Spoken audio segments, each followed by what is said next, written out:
गोलकुंडा का इतिहास केवल एक किले की कहानी नहीं है, बल्कि यह दक्षिण भारत की उन दुर्लभ घटनाओं में से एक है जहां भूगोल, राजनीति, खनन तकनीक और व्यापारिक शक्ति मिलकर एक ऐसा साम्राज्य बनाते हैं जिसे दुनिया diamond capital of the world के नाम से पहचानती है।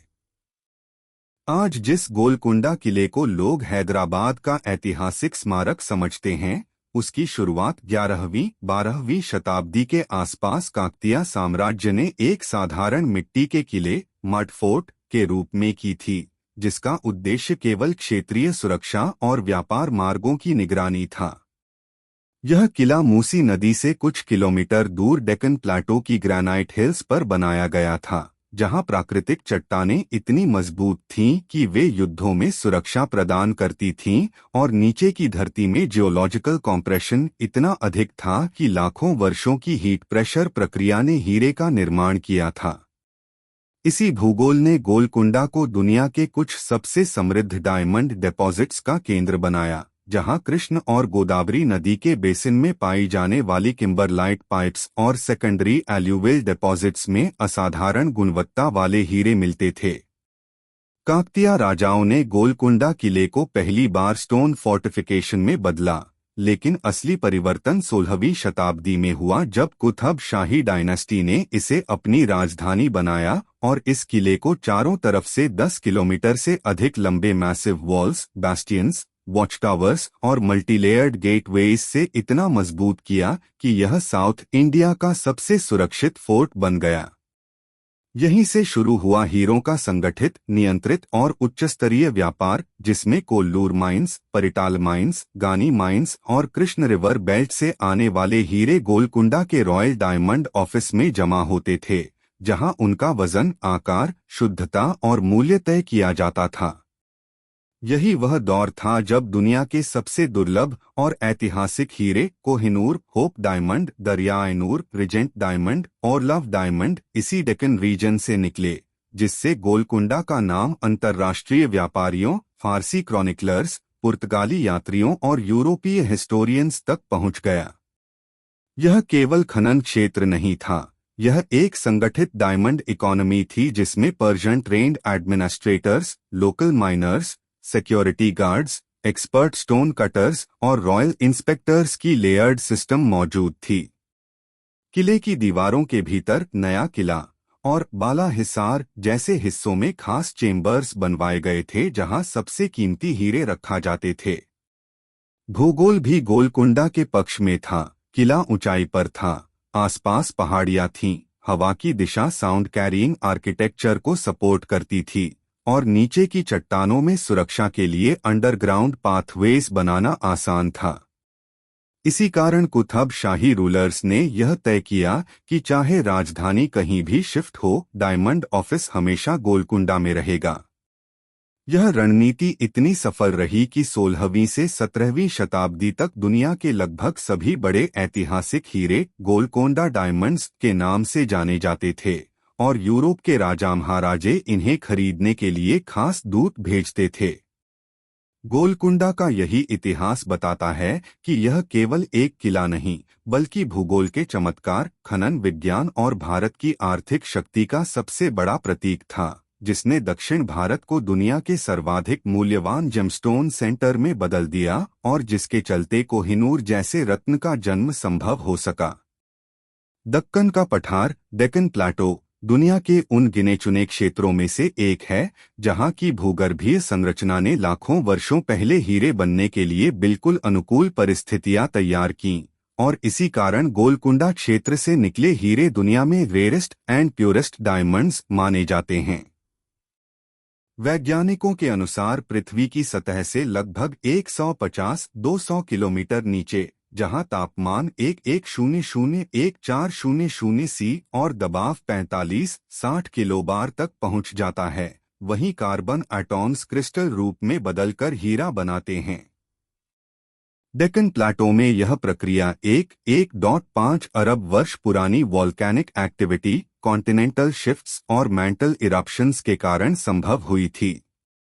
भारत में हीरे सीधे किम्बरलाइट पाइप्स से नहीं निकले, बल्कि यहाँ दो प्रकार के डिपॉजिट्स मिले, प्राइमरी किम्बरलाइट पाइप्स और secondary alluvial deposits. Primary deposits बहुत गहरे नहीं थे, बल्कि एरोजन और टेक्टोनिक अपलिफ्ट के कारण सतह के नजदीक आ गए, जिससे प्राचीन भारतीय खनिक इन्हें बिना आधुनिक मशीनों के भी निकाल सकते थे। कृष्ण और गोदावरी नदी घाटियों में जब पहाड़ी चट्टानें टूटकर सेडिमेंट बनती थीं, तो किम्बरलाइट पाइप्स से निकले हीरे नदी के बहाव के साथ हजारों साल तक खिसकते रहे और मिट्टी में जमा होते गए। यह जियोलॉजिकल जर्नी हीरों को मैकेनिकली नेचुरल पॉलिशिंग देती थी, जिससे उनका क्लैरिटी लेवल अत्यधिक बढ़ जाता था। यही कारण है कि Golconda diamonds type IIA category में आते हैं, दुनिया के सबसे प्योर डायमंड्स जिनमें नाइट्रोजन इम्प्योरिटीज लगभग शून्य होती हैं। टाइप आईआईए डायमंड्स दुनिया के कुल हीरों का केवल 1-2% होते हैं और गोलकुंडा क्षेत्र में यह प्रतिशत कई गुना अधिक था, जो अपने आप में एक जियोलॉजिकल मिरेकल है। डेक्कन प्लाटो बासाल्टिक लावा से बना है, लेकिन उसके नीचे आर्कियन रॉक्स, ग्रैन्युलाइट्स और गहरे मैंटल डिराइव्ड रॉक्स मौजूद हैं। इन्हीं एंशिएंट रॉक्स में किम्बरलाइट इंट्रूजन्स की पहचान की गई है, जैसे वजरक्रूर किम्बरलाइट फील्ड और नारायणपेट किम्बरलाइट फील्ड, जिन्हें जियोलॉजी में world class ancient volcanic fields माना जाता है। साइंटिस्ट बताते हैं कि जब प्राचीन ज्वालामुखी फटे तो मैंटल के भीतर बनने वाले डायमंड्स एक्सप्लोसिव इरप्शंस के साथ ऊपर की सतह तक पहुंचे, लेकिन भारत में ये इरप्शंस 100 करोड़ वर्ष पहले शांत हो चुके थे, इसलिए किम्बरलाइट पाइप्स वेदर होकर सॉफ्ट क्ले में बदल गए। इसी वजह से भारत के डायमंड माइनर्स बिना ब्लास्ट या ड्रिल के सिंपल टूल्स से हीरे निकाल लेते थे। गोलकुंडा क्षेत्र का दूसरा बड़ा जियोलॉजिकल रीजन था माइक्रोक्रिस्टलाइन ड्रेनेज सिस्टम, नदियों का बेहद धीमा और स्थिर प्रवाह। इससे हीरे एक जगह अधिक मात्रा में जमा हो जाते थे, जैसे कोल्लूर माइन जहां से कोहिनूर निकला। भारतीय हीरे केवल सुंदर या बड़े नहीं थे, उनकी रेयरिटी कई वैज्ञानिक फैक्टर्स से तय होती है। Extreme clarity, minimal nitrogen, high thermal conductivity, exceptional brilliance factor और यूनिक कार्बन लैटिस डिफेक्ट्स। इन रेयर क्वालिटीज का संयोजन किसी एक रीजन में मिलना लगभग असंभव है, लेकिन डेक्कन प्लाटो ने natural pressure zones, mantle heat conditions, billion year old volcanic eruptions और एल्यूवियल ट्रांसपोर्ट सिस्टम के परफेक्ट कॉम्बिनेशन से इसे संभव कर दिया। इसी कारण दुनिया के प्रसिद्ध diamonds Kohinoor, hope diamond, regent, Darya e Noor और लव, सभी के ओरिजिन रिपोर्ट में एक ही नाम लिखा है, ओरिजिन गोलकोंडा, इंडिया। यह जियोलॉजिकल यूनिकनेस ही गोलकुंडा को दुनिया का सबसे रेयर डायमंड प्रोड्यूसर बनाती है और इस बात को साबित करती है कि दुनिया के सर्वोच्च गुणवत्ता वाले हीरे भारत की धरती ने ही दिए थे। गोलकुंडा डायमंड माइंस की खोज का इतिहास भारत में खनन परंपरा के सबसे महत्वपूर्ण अध्यायों में से एक माना जाता है, क्योंकि यह वही क्षेत्र है जहां से कोहिनूर, दरियाए नूर, रीजेंट, होप डायमंड और लॉव जैसे दुनिया के सबसे मूल्यवान और प्रसिद्ध हीरे निकले। गोलकुंडा माइंस का सबसे प्राचीन लिखित प्रमाण 4th सेंचुरी सीई के संस्कृत ग्रंथों और बाद में 10वीं-12वीं शताब्दी के तेलुगु इंस्क्रिप्शंस में मिलता है, जहां रायलसीमा और महानदीसमुद्या रत्नाउत्पत्ति जैसे शब्द स्पष्ट रूप से डायमंड प्रोड्यूसिंग जोन्स का उल्लेख करते हैं।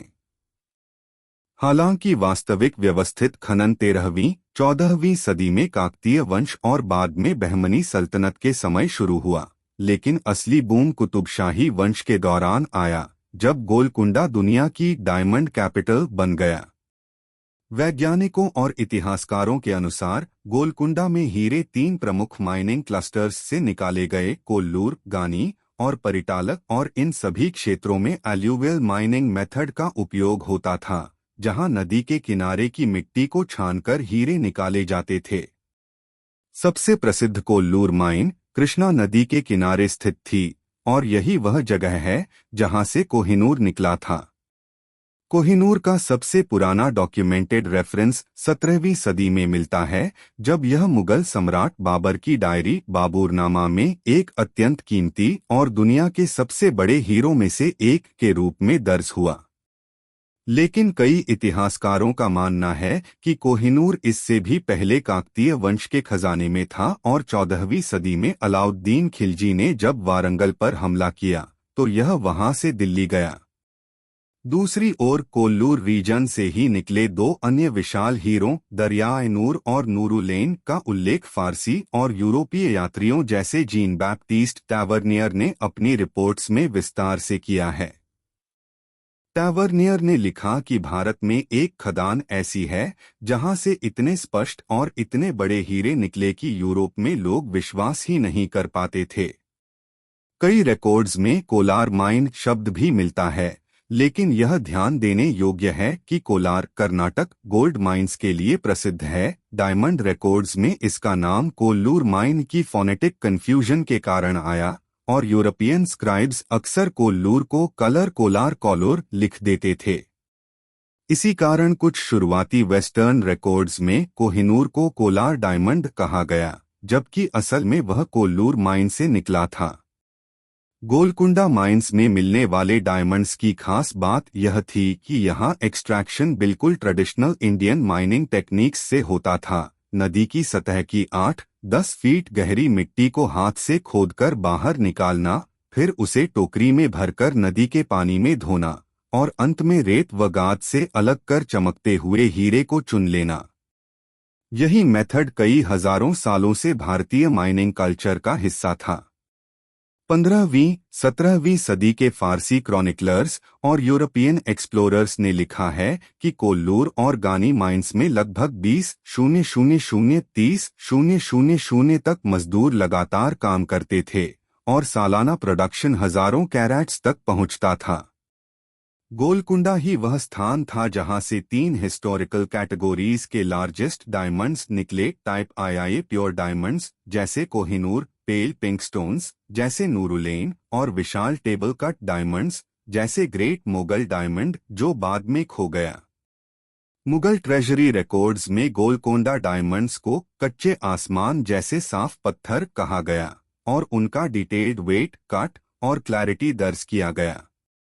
ताजमहल, पीकॉक थ्रोन, शाहजहां के सेरेमोनियल वेपन्स और बादशाहों के राजमुकुटों में लगे अधिकांश हीरे कोल्लूर रीजन से आए थे। 17वीं सदी तक पूरे विश्व में केवल 2 जगहें हीरे पैदा कर रही थीं, भारत और बाद में ब्राजील, लेकिन भारत की गोलकोंडा माइंस की प्योरिटी और क्लैरिटी अनमैच्ड थी। यही कारण है कि आज भी जब किसी रेयर डायमंड का ओरिजिन ट्रेस होता है और रिपोर्ट में गोलकोंडा ओरिजिन लिखा जाता है तो उसका मूल्य कई गुना बढ़ जाता है। गोलकुंडा माइंस की डिस्कवरी और उनके शुरुआती रिकॉर्ड्स सिर्फ एक खनन इतिहास नहीं हैं, बल्कि यह भारत की भूगर्भीय विरासत, वैश्विक व्यापार नेटवर्क, मुगल राजकोष और दुनिया के सबसे प्रतिष्ठित रत्नों की यात्रा की शुरुआत का प्रमाण है। कोहिनूर की पहली खोज इतिहास में सबसे बड़ा विवादित अध्याय है, क्योंकि इसकी उत्पत्ति पर कई परतों में अलग अलग स्रोत मौजूद हैं, लेकिन इन सबको जोड़कर जो सबसे विश्वसनीय रिकॉन्स्ट्रक्शन बनता है, उसके अनुसार कोहिनूर का पहली बार उल्लेख दक्षिण भारत के काकतीय साम्राज्य 12th-14th सेंचुरी सीई के खजाने में मिलता है, विशेषकर वारंगल के राजप्रासाद में रखे राजरत्नों के रूप में। हालांकि यह स्पष्ट नहीं है कि इसे किसने और कब निकाला, परंतु कई आधुनिक भूगर्भीय अध्ययनों, मुगलेरा रिकॉर्ड्स और यूरोपीय यात्रियों की कंपैरेटिव एनालिसिस से पता चलता है कि यह पत्थर स्पष्ट रूप से कृष्णा नदी के किनारे स्थित कोल्लूर माइन, मॉडर्न आंध्र प्रदेश से निकला था। कोल्लूर माइन ही दुनिया की वह जगह है जहां 16वीं-17वीं शताब्दी में सबसे अधिक टाइप आई डायमंड्स मिले, जो उच्चतम शुद्धता और सबसे कम नाइट्रोजन वाले हीरे होते हैं, जिसमें कोहिनूर इसी श्रेणी का है। सबसे पुराना ठोस ऐतिहासिक दावा यह है कि काकतीय राजा प्रतापारुद्र के खजाने में एक असाधारण आकार का साफ हीरा सुरक्षित रखा था, जिसका वर्णन बाद में फारसी क्रॉनिकलर्स ने केवायनार या माउंटेन ऑफ लाइट जैसे शब्दों से किया। जब 1310 से 1312 सीई में अलाउद्दीन खिलजी ने वारंगल पर आक्रमण किया तो इतिहासकार जियाउद्दीन बर्नी और फिरिश्ता दोनों उल्लेख करते हैं कि खिलजी को असंख्य रत्नों सहित एक विशाल असाधारण हीरा प्राप्त हुआ, जिसे दिल्ली सुल्तानेट के खजाने में भेज दिया गया।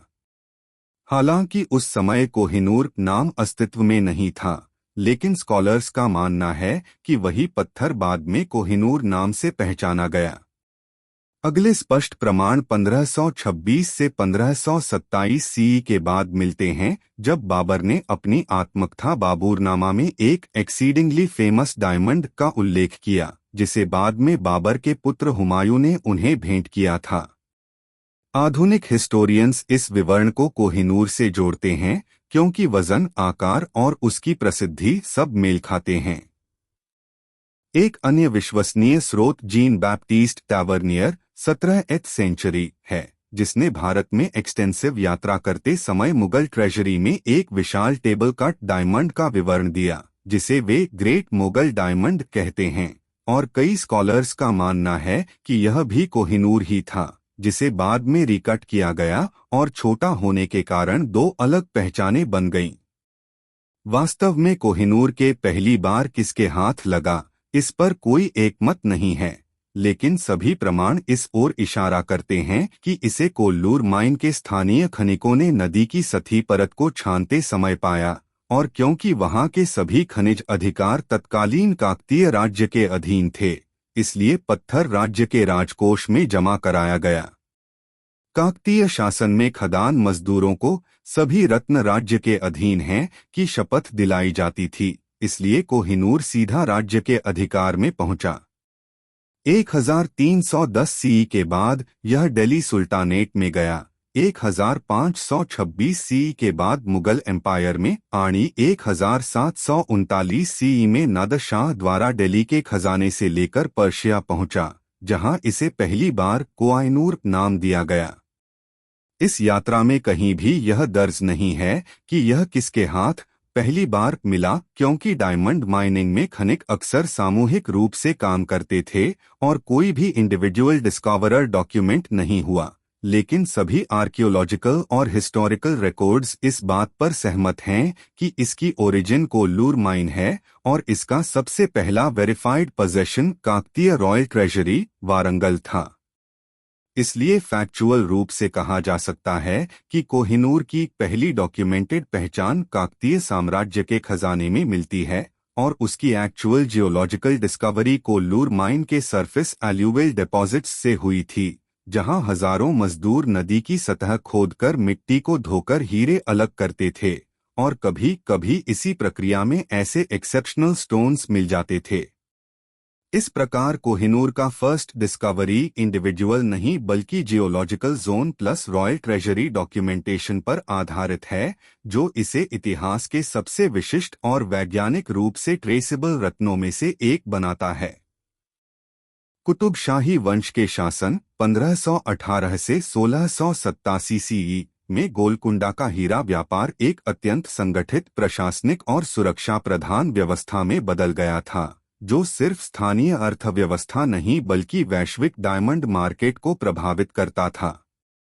इस अवधि में गोलकुंडा विश्व की एकमात्र प्रमुख डायमंड सोर्स था, क्योंकि ब्राजील में हीरा 1725 के बाद मिला और अफ्रीका में 1866 के बाद, इसलिए पूरी दुनिया के व्यापारी ईरान, ओटोमन साम्राज्य, पुर्तगाली, डच वीओसी, इंग्लिश ईआईसी सभी गोलकुंडा आकर हीरे खरीदते थे।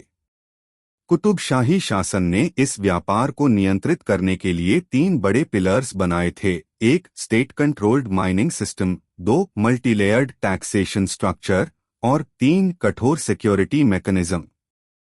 सबसे पहले माइनिंग सिस्टम की बात करें तो कुतुब शाही राजाओं ने कृष्ण नदी के किनारे स्थित सभी प्रमुख डायमंड माइंस कोल्लूर, बंगनापल्ले, रामल्लकोटा, पर्तियालूर, मद्दूर को सीधे राज्य नियंत्रण में रखा। किसी भी निजी व्यक्ति को हीरा निकालने की अनुमति तभी मिलती थी जब वह रॉयल लाइसेंस खरीदता था, जिसे पट्टम कहा जाता था। पट्टम लेने वाले कॉन्ट्रैक्टर को कई नियमों का पालन करना पड़ता था, जैसे कि खदान के प्रवेश द्वार पर राज्य का अधिकारी हमेशा मौजूद रहेगा।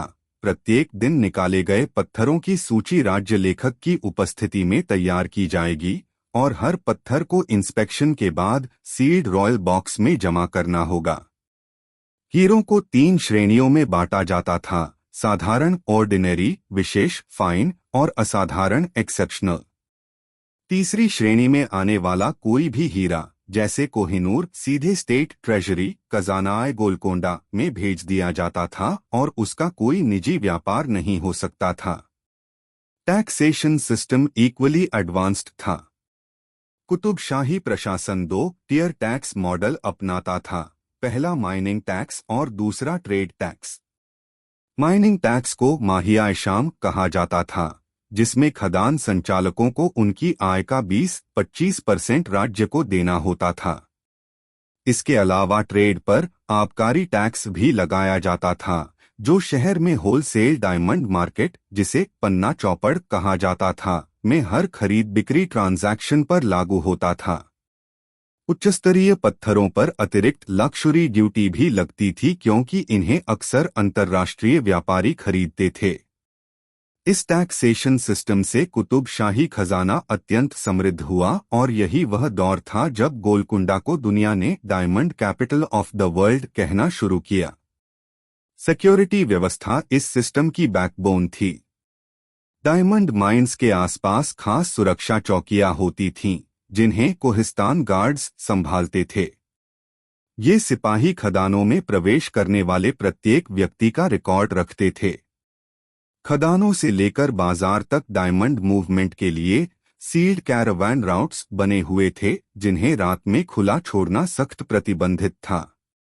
रॉयल ट्रेजरी में हीरों की रखवाली प्रशिक्षित अफगानी, हबशी और तुर्क सैनिकों के विशेष दस्ता करते थे, क्योंकि कुतुब शाही राजा बाहरी, निर्भीक और निष्ठुर गार्डों को प्राथमिकता देते थे।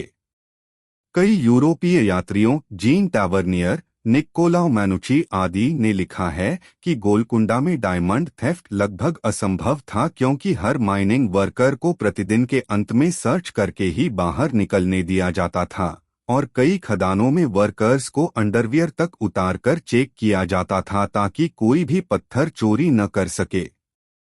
राजा ने कानून बनाया था कि यदि वर्कर हीरा चुराते पकड़ा जाए तो उसे कठोर दंड मिलता, यहाँ तक कि मृत्युदंड भी असामान्य नहीं था।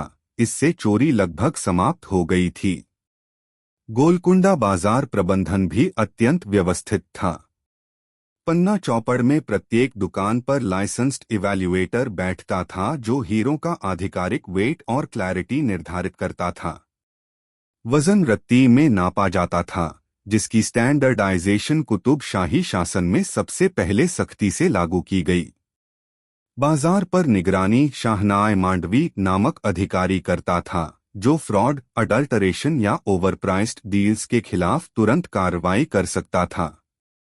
इसी वजह से दुनिया का कोई भी व्यापारी गोलकुंडा में बिना धोखा खाए खरीदारी कर सकता था। यह रेपुटेशन स्वयं गोलकुंडा की वेल्थ और फेम का सबसे बड़ा कारण बनी। इस पूरे नेटवर्क, माइनिंग से लेकर टैक्सेशन और सिक्योरिटी तक की वजह से कुतुब शाही साम्राज्य सिर्फ हीरों का उत्पादक क्षेत्र नहीं रहा, बल्कि एक पूर्ण व्यवस्थित डायमंड इकोनॉमी में बदल गया। इसी व्यवस्थित, सुरक्षित और अत्यंत कठोर डायमंड एडमिनिस्ट्रेशन ने उन सभी असाधारण रत्नों को जन्म दिया, जिन्हें बाद में कोहिनूर, दरियाई नूर, होप डायमंड और ओरलोव जैसे नामों से पूरी दुनिया ने जाना। गोलकोंडा के अंदर मौजूद सीक्रेट डायमंड चेम्बर्स भारत के सबसे सुरक्षित और अत्यंत गोपनीय खजाना कक्ष माने जाते थे, जहां कुतुब शाही सुल्तानेट अपने सबसे कीमती हीरे, खनिज रत्न और रॉयल ट्रेजरी को अत्यधिक सुरक्षा के साथ रखा जाता था। ये चेम्बर्स किले की पहाड़ी संरचना के भीतर चट्टानों को काटकर बनाए गए थे, ताकि बाहरी दुनिया को इसका असली आकार, रास्ता और गहराई का अंदाज भी न हो सके। माना जाता है कि ये कक्ष मल्टीलेयर्ड सिक्योरिटी सिस्टम से घिरे हुए थे। पहला स्तर था आर्म्ड गार्ड्स, दूसरा था नैरो स्टोन कॉरिडोर्स, जहां एक समय में सिर्फ एक व्यक्ति ही चल सकता था, और तीसरा था ट्रैप स्टाइल आर्किटेक्चर, जिसमें कुछ रास्ते अचानक समाप्त हो जाते थे या नीचे की तरफ ढलान बन जाती थी। इन कक्षों में ह्यूमिडिटी कंट्रोल और वेंटिलेशन शाफ्ट्स जैसे एडवांस्ड आर्किटेक्चरल डिजाइन्स मौजूद थे जो प्रेशियस जेम्स को डैमेज होने से बचाते थे। डायमंड स्टोरेज रूम्स में रत्नों को कैटेगरी के आधार पर अलग अलग पत्थर के बॉक्सेस में रखा जाता था। Raw uncut diamonds, partially cut stones और फिनिश्ड पीसेस।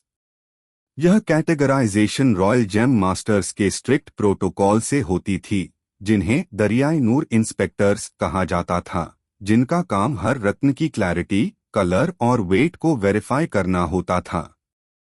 वहीं कटिंग सेंटर्स किले के अंदर ही कार्व्ड आउट वर्कशॉप्स में स्थित थे, जहां भारत के महारथी डायमंड कटर्स घंटी टेक्निक और प्रेशर पॉइंट क्लीविंग का उपयोग करके हीरों को शेप देते थे। यह वही तकनीक थी जिसने कोहिनूर को उसकी प्रसिद्ध ओवल ब्रिलियंस दी। कटिंग मास्टर्स को कड़े नियमों के तहत काम करना होता था। वे केवल रॉयल सुपरविजन में ही टूल्स का इस्तेमाल कर सकते थे और हर स्टोन के कटिंग एंगल का पूरा हिसाब लिखित रिपोर्ट में दिया जाता था। The royal inspection system in chambers की सबसे बड़ी खासियत थी, जहां हर सप्ताह सुल्तान, वजीर या चीफ जेम ऑफिसर खुद आकर सिलेक्टेड डायमंड्स की प्योरिटी जांचते थे। इंस्पेक्शन के समय सभी गार्ड्स की बदलियां होती थीं, कॉरिडोर्स टेम्पररीली बंद कर दिए जाते थे और केवल कुछ ट्रस्टेड ऑफिशियल्स को अंदर जाने की अनुमति होती थी। कहा जाता है कि इन चेम्बर्स के अंदर साइलेंट प्रोटोकॉल लागू था। किसी वर्कर को ऊंची आवाज में बात करने की भी मनाही थी, ताकि काम की प्रिसिजन या सुरक्षा में कोई चूक न हो। गोलकोंडा की डायमंड इकोनॉमी की बैकबोन यही सीक्रेट चेम्बर्स थे, जहां से दुनिया के कई legends Kohinoor, hope diamond, Regent diamond अपनी यात्रा की शुरुआत करते थे। और यही रॉयल अंडरग्राउंड नेटवर्क था जिसने गोलकोंडा को diamond capital of the medieval world की प्रतिष्ठा दिलाई। कोहिनूर की शुरुआती यात्रा इतिहास में सबसे जटिल और राजनैतिक रूप से संवेदनशील घटनाओं में से एक मानी जाती है, क्योंकि यह सिर्फ एक हीरे का सफर नहीं था, बल्कि दक्षिण भारत, दक्कन सल्तनत और उत्तर भारत के मुगल एम्पायर के बीच शक्ति संतुलन का प्रतीक भी था। कोहिनूर मूल रूप से गोलकोंडा की खानों से निकला और कुतुब शाही रूलर्स के राजकीय खजाने का हिस्सा माना जाता था, जहां इसे माउंटेन ऑफ लाइट या कोहाइनूर नाम पहली बार दरबार के फारसी क्रॉनिकलर्स द्वारा दर्ज किया गया। कुतुब शाही सुल्तानेट की डायमंड इकोनॉमी और मुगल एम्पायर की एक्सपैंडिंग मिलिट्री पावर टकराव की सीधी वजह बनी, जिसमें मुगल एम्परर औरंगजेब के पिता शाहजहां के समय से ही गोलकोंडा पर गहरी नजर बनी हुई थी। शुरुआती समय में गोलकोंडा ने मुगल सुजेरेंटी यानी नॉमिनल कंट्रोल स्वीकार कर लिया था, लेकिन हीरों की रेवेन्यू शेयरिंग और माइनिंग राइट्स पर विवाद बढ़ता गया। इसी राजनीतिक तनाव के बीच 1656 में औरंगजेब को गोलकोंडा में नियुक्त किया गया और उसने धीरे धीरे वहां की अर्थव्यवस्था, खानों की सुरक्षा व्यवस्था और सीक्रेट डायमंड चेम्बर्स की गतिविधियों पर नजर रखना शुरू किया। मुगल क्रॉनिकल्स बताते हैं कि कोहिनूर को एक बार गोलकोंडा से बाहर ले जाने की कोशिश हुई थी, लेकिन रॉयल जेम मास्टर्स ने उसे फोर्ट्रेस के इनर वॉल्ट में शिफ्ट कर दिया ताकि किसी विदेशी शक्ति को कब्जा न मिल सके। 1687 में औरंगजेब ने गोलकोंडा किले पर पूरा सैन्य अभियान चलाया, जिसमें उसकी तोपखाना सेना, सैबोटेज टैक्टिक्स और अंदरूनी गद्दारी ने अंततः कुतुब शाही शासन को गिरा दिया। इस युद्ध के दौरान गोलकोंडा का विशाल किला 7 महीनों तक ऑलमोस्ट अजेय रहा, लेकिन अंत में मुगल फोर्सेस ने फतेह दरवाजा और बंजारा गेट के पास सिक्योरिटी ब्रीच कर लिया। किले के गिरते ही मुगल ऑफिसर्स ने सीधे उस स्थान पर कब्जा किया जहां रॉयल वॉल्ट्स थे, क्योंकि औरंगजेब को पहले से अंदाज था कि गोलकोंडा की असली संपत्ति ही उसके अंडरग्राउंड डायमंड चेम्बर्स में छिपी है। क्रॉनिकलर्स लिखते हैं कि मुगल ट्रेजरी इंस्पेक्टर्स ने कई दिनों तक किले के अंदर इन्वेंटरी बनाई, जिसमें countless uncut diamonds, rare coloured stones और रॉयल ऑर्नामेंट्स मिले, और इन्हीं वॉल्ट्स में कोहिनूर भी सुरक्षित रखा हुआ था। इसे एक सील्ड ऑर्नामेंट बॉक्स में पाया गया, जिसकी सुरक्षा 3 स्तर की लॉक्स से होती थी और इसे केवल सुल्तान के ट्रस्टेड जेम ऑफिसर ही खोल सकते थे। औरंगजेब ने कोहिनूर को तुरंत अपने पर्सनल ट्रेजरी में शिफ्ट कराने का आदेश दिया और बाद में इसे दिल्ली भेज दिया गया, जहां यह मुगल पीकॉक थ्रोन का हिस्सा बना। यहीं से कोहिनूर का मुगल एम्पायर के साथ लंबा सफर शुरू हुआ, जहां इसे इंपीरियल पावर, डिवाइन लेजिटिमेसी और भारतीय उपमहाद्वीप के सबसे महान खजाने की पहचान के रूप में देखा जाने लगा। कोहिनूर का गोलकोंडा से मुगल दरबार तक पहुंचना केवल विजय का परिणाम नहीं था, बल्कि यह उस ऐतिहासिक संघर्ष का प्रतीक है जिसने 2 महान सल्तनतों की दिशा बदल दी और दुनिया के सबसे प्रसिद्ध रत्न के भविष्य को हमेशा के लिए तय कर दिया। प्राचीन भारत में हीरा खनन आज के आधुनिक मशीनों और एडवांस्ड ड्रिलिंग इक्विपमेंट के बिना किया जाता था। फिर भी गोलकोंडा जैसी जगहों ने दुनिया के सबसे उच्च गुणवत्ता वाले हीरे पैदा किए, जो इस बात का स्पष्ट प्रमाण है कि उस समय की माइनिंग टेक्निक्स अपने आप में अत्यंत उन्नत, वैज्ञानिक और सटीक थीं। दक्कन क्षेत्र की जियोलॉजी, विशेषकर कृष्ण और गोदावरी नदी घाटियों के एल्यूवियल डिपॉजिट्स हीरा बनने के लिए आदर्श मानी जाती थीं, और स्थानीय माइनर्स को पीढ़ियों से यह ज्ञान था कि किस प्रकार की मिट्टी, किस डेंसिटी वाले कंकड़ और किस रंग के ग्रेवल्स में हीरों के मिलने की संभावना अधिक होती है। यहाँ की माइनिंग मुख्य रूप से 3 तरह से होती थी: सरफेस माइनिंग, ओपन पिट माइनिंग और शैलो पिट एक्सकवेशंस। सरफेस माइनिंग में नदी किनारों की सॉफ्ट लेयर्स को धीरे धीरे हाथों से हटाया जाता था, फिर इसे बैम्बू सिव्स से छाना जाता था ताकि हीरे की कठोरता और चमक से उसे पहचान सके। ओपन पिट माइनिंग के लिए जमीन को सर्कुलर या रेक्टेंगुलर गड्ढों के रूप में खोदा जाता था, जिसकी गहराई कभी-कभी 20-30 फीट तक पहुंच जाती थी। गड्ढे की दीवारों को गिरने से बचाने के लिए लकड़ी के strong beams, coconut fibre ropes और क्ले रीइंफोर्समेंट का इस्तेमाल किया जाता था। यह इंजीनियरिंग उस समय की स्ट्रक्चरल नॉलेज की गहराई दिखाती है। कई जगहों पर माइनर्स चट्टानों में मौजूद किम्बरलाइट लाइक हार्ड फॉर्मेशंस को हल्की हल्की फायर सेटिंग टेक्निक से भी क्रैक करते थे।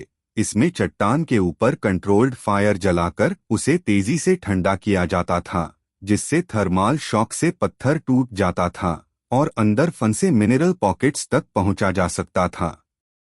मॉडर्न एक्सप्लोसिव्स की अनुपस्थिति में यह टेक्निक सबसे सुरक्षित और प्रभावी मानी जाती थी। एक्सट्रैक्शन के बाद ग्रेवल्स को बड़े वुडन ट्रॉफ्स में पानी से धोया जाता था और फिर मैन्युअली सॉर्टिंग किया जाता था, जिसमें सबसे कुशल पहचानकर्ता सिर्फ एक नज़र में अनकट डायमंड्स को क्वार्ट्स या फेल्डस्पार से अलग कर देते थे।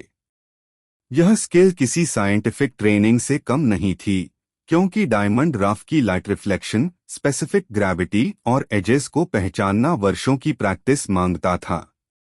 कुतुब शाही रूलर्स ने इस माइनिंग नॉलेज को व्यवस्थित करने के लिए प्रोफेशनल गिल्ड्स और माइनिंग सुपरवाइजर्स नियुक्त किए थे, जो एक्सकवेशन डेप्थ, सॉइल स्ट्रैटिफिकेशन और सेफ्टी रेगुलेशंस को स्ट्रिक्टली मॉनिटर करते थे। कई हिस्टोरिकल सोर्सेज बताते हैं कि माइनर्स को अलग अलग लेयर्स में मिलने वाले संकेतों जैसे black soil patches, rounded pebbles, tightly packed gravels से हीरा बिस्तरों का अंदाजा होता था। यह प्रिसिजन किसी मॉडर्न जियोलॉजिकल सर्वे से कम नहीं थी। ऐसे सिस्टमैटिक, साइंटिफिक और अनुभवाधारित माइनिंग सिस्टम की वजह से गोलकोंडा का क्षेत्र न सिर्फ दुनिया का सबसे धनी डायमंड सोर्स बना, बल्कि भारत का प्राचीन माइनिंग इंजीनियरिंग का ज्ञान भी विश्व स्तर पर मशहूर हुआ। कोहिनूर का ब्रिटिश एम्पायर के हाथों में पहुंचना किसी रहस्य या कहानी का परिणाम नहीं था, बल्कि यह पूरी तरह से एक डॉक्यूमेंटेड कॉलोनियल ट्रांसफर था, जिसे east India company, British crown और पंजाब दरबार के बीच हुए कई राजनीतिक, सैन्य और प्रशासनिक घटनाक्रमों ने मिलकर आकार दिया। 1840 के दशक में पंजाब साम्राज्य, जिसे महाराजा रणजीत सिंह ने खड़ा किया था, उनके निधन के बाद तेजी से कमजोर होने लगा और अंग्रेजों ने इसे अपने विस्तार के लिए एक अवसर के रूप में देखा। 1845-46 का पहला एंग्लो सिख वॉर और फिर 1848-49 का दूसरा एंग्लो सिख वॉर ब्रिटिश रणनीति का मुख्य हिस्सा था। जब 1849 में अंग्रेजों ने पंजाब पर पूर्ण कब्जा कर लिया, तब 10 वर्षीय महाराजा दलीप सिंह को नॉमिनल रूलर बनाकर उनकी गार्डियनशिप ईस्ट इंडिया कंपनी ने संभाल ली। इसी दौरान ट्रीटी ऑफ लाहौर, जिसे अधीनता का समझौता भी कहा जाता है, पर मार्च 1849 में हस्ताक्षर करवाए गए। इसकी आर्टिकल 13 में साफ लिखा था कि Maharaja Duleep Singh Kohinoor diamond will surrender to the queen of England, यानी कोहिनूर को किसी युद्ध की लूट की तरह नहीं बल्कि एक फोर्स्ड पॉलिटिकल सेशन की तरह लिया गया। यह दस्तावेज ब्रिटिश रिकॉर्ड्स में आज भी मौजूद है। डायमंड को कंपनी के अधिकारियों लेफ्टिनेंट कर्नल मैक्सन और जॉन लॉरेंस की निगरानी में लाहौर से बॉम्बे भेजा गया, जहां से इसे HMS मीडिया नामक जहाज में इंग्लैंड ले जाने की तैयारी की गई। सफर के दौरान जहाज में प्लेग लाइक डिजीज फैलने से पैनिक हो गया, पर डायमंड को विशेष सील्ड बॉक्स में सुरक्षित रखा गया। जुलाई 1850 में यह लंदन पहुंचा और औपचारिक रूप से क्वीन विक्टोरिया को प्रस्तुत किया गया। प्रेजेंटेशन के बाद ब्रिटिश न्यूज़पेपर्स ने इसे symbol of British imperial Triumph की तरह प्रचारित किया, जो इस ट्रांसफर की पॉलिटिकल मैसेजिंग को और स्पष्ट करता है। 1851 में इसे ग्रेट एग्जीबिशन ऑफ लंदन में प्रदर्शित किया गया, जहां लाखों लोगों ने इसे देखा, पर रॉ डायमंड की डल अपीयरेंस देखकर आलोचना भी हुई। इसी कारण इसे 1852 में प्रिंस एल्बर्ट के आदेश पर हॉलैंड के एक्सपर्ट ज्वेल कटर्स से दोबारा रिकट करवाया गया, और यही वह प्रक्रिया थी जिसमें कोहिनूर का ओरिजिनल वेट 186 कैरेट्स से घटकर लगभग 105.6 कैरेट्स रह गया, जो आज के रॉयल क्राउन में है। इस पूरे कॉलोनियल ट्रांसफर की हर घटना, treaty documents, shipping records, legal papers British archives में दर्ज है, और इससे यह स्पष्ट होता है कि कोहिनूर का खोया हुआ वैभव किसी रहस्य या अतिशयोक्ति का परिणाम नहीं, बल्कि एक सुविचारित राजनीतिक कब्जा, प्रशासनिक दबाव और कॉलोनियल स्ट्रैटेजी का हिस्सा था, जिसने भारत की सबसे प्रसिद्ध धरोहर को हमेशा के लिए ब्रिटेन की रॉयल पोजेशन बना दिया। गोलकोंडा, कोहिनूर और भारत की खो चुकी हीरा विरासत का निष्कर्ष केवल इतिहास की एक भावनात्मक कहानी नहीं है, बल्कि geology, mining science, trade networks, political transitions और कॉलोनियल पावर डायनामिक्स का ऐसा संगम है जो पूरे साउथ एशिया के इकोनॉमिक पास्ट को समझने की कुंजी बनता है। वैज्ञानिक विश्लेषण से यह तथ्य स्पष्ट होता है कि डेक्कन प्लेटो की millions year old volcanic geology, खासकर किम्बरलाइट पाइप्स और लैम्प्रॉइट बेल्ट्स, दुनिया में कुछ ऐसे दुर्लभ स्थानों में से थी जहां नेचुरल डायमंड फॉर्मेशन के लिए high pressure, high temperature conditions सबसे अनुकूल थे। इसी जियोलॉजिकल यूनिकनेस ने गोलकोंडा को Earth's earliest diamond producing regions में खड़ा किया, और हजारों सालों में यहाँ के स्थानीय जनजातियों, रीजनल किंगडम्स और बाद में कुतुब शाही डायनेस्टी ने माइनिंग और ट्रेड को एक व्यवस्थित प्रणाली में बदल दिया। हिस्टोरिकल एविडेंस दिखाता है कि प्राचीन भारत में हीरे को केवल लक्सुरी जेमस्टोन नहीं बल्कि पॉलिटिकल करेंसी, डिप्लोमेटिक गिफ्ट और पावर सिंबल की तरह देखा जाता था, और यही कारण है कि गोलकोंडा की माइंस दुनिया के सबसे सुरक्षित, सबसे प्रोडक्टिव और सबसे सीक्रेटिवली मैनेज्ड माइनिंग जोन्स बन गईं। कोहिनूर इस प्रणाली का केवल एक हिस्सा नहीं था, यह उस एंटायर लेगेसी का प्रतिनिधि था जिसने इंडिया को ग्लोबल डायमंड ट्रेड का केंद्र बनाया। जब यह हीरा मुगल एम्पायर तक पहुंचा और बाद में कॉलोनियल एरा में ब्रिटिश क्राउन का हिस्सा बना, तो यह केवल ओनरशिप का बदलाव नहीं था बल्कि इंडियाज इकोनॉमिक सॉवरेंटी के एक महत्वपूर्ण पिलर का लॉस था। British records, archaeological findings, Mughal chronicles और डेक्कन माइनिंग डॉक्यूमेंट्स, इन सभी में गोलकोंडा की mining expertise, sophisticated cutting centres, taxation system, quality grading techniques और इंटरनेशनल ट्रेड राउट्स के स्पष्ट प्रमाण मौजूद हैं, जो यह प्रमाणित करते हैं कि इंडिया की डायमंड लेगेसी केवल क्राफ्ट्समैनशिप का परिणाम नहीं थी, बल्कि एक ऐसी एडवांस्ड इकोनॉमिक सिस्टम थी जो मेडिवल एशिया में अनमैच्ड थी। आज कोहिनूर की लीगल ओनरशिप और एथिकल रिपैट्रिएशन पर ग्लोबल डिबेट जारी है, लेकिन वैज्ञानिक और ऐतिहासिक दृष्टि से यह स्पष्ट है कि कोहिनूर का मूल्य केवल उसकी चमक से नहीं, बल्कि उस लॉस्ट डायमंड सिविलाइजेशन से है जिसने हजारों साल पहले भारत को world's most powerful gem producing empire बनाया था। गोलकोंडा की जियोलॉजी, कुतुब शाही एरा की माइनिंग साइंस, मुगल एरा की जेम डिप्लोमेसी और ब्रिटिश कॉलोनियल ट्रांसफर, इन 4 पिलर्स के क्यूमुलेटिव स्टडी से यह निष्कर्ष निकलता है कि इंडिया की डायमंड हेरिटेज दुनिया की सबसे एंशिएंट, सबसे एडवांस्ड और सबसे मिसअंडरस्टूड लेगेसीज में से एक है, और कोहिनूर उसका सबसे आइकॉनिक प्रमाण है जो आज भी उस गौरवशाली इतिहास की याद दिलाता है जो कभी गोलकोंडा की काली चट्टानों में चमकता था।